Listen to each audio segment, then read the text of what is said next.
But I saw this on Philip Scott. Thought it was very interesting what they were saying about the fees that you have to pay to preserve racism. I thought that was very deep because I always knew that there was a cost to having racism. When black people bring it up, of course, you know what folks say. Oh, why you always want to bring race into it? Because everything in America is predicated on race. $5 trillion is what America could make in 1 year if they got rid of racism. Their hate for us is greater than their love for themselves. It's crazy, man. Going broke by being a hater is sickness.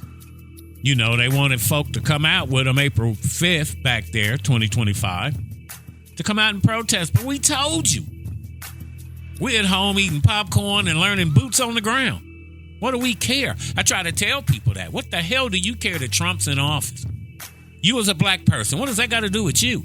Whether it's Trump, Ronald Reagan, Bill Clinton, Barack Obama, Richard Nixon, Ronnie Reagan, Eisenhower, Roosevelt. What the hell do you care as a black person who's in office?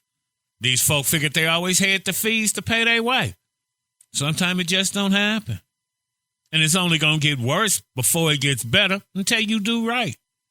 Yeah, my prosperity in life is far more important than your destruction. And still I rise, okay? Yeah, racism is very, very expensive. But I ain't going to hold you up. Here's Philip Scott with Emancipation Media, introducing us to a young lady who couldn't have broke it down better. Here's Philip Scott.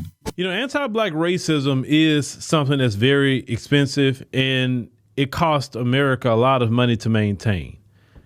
And it's been proven that if they would drop their policies, anti-black racist policies, they could gain $5 trillion in a year. They could. There's one sister that's kind of cracked the code on that about why the folks are tripping out right now, because they can't really pay the cost of anti-black racism like they used to. Let's go ahead and check that out. So racism has always been expensive. It's always been expensive. It's just they always thought that they would have the fee. They always thought they would have the fee, and hell, for a good minute they did. They had the fee to give. See, the problem is now they don't have the fee. They don't have the fee, so it's becoming a problem. And rather than stop trying to pay the fee, y'all will literally kill yourselves and kill the reputation of this country, of this nation, trying to pay a fee that y'all should have been stopped paying. Okay? Y'all should have been stopped paying when college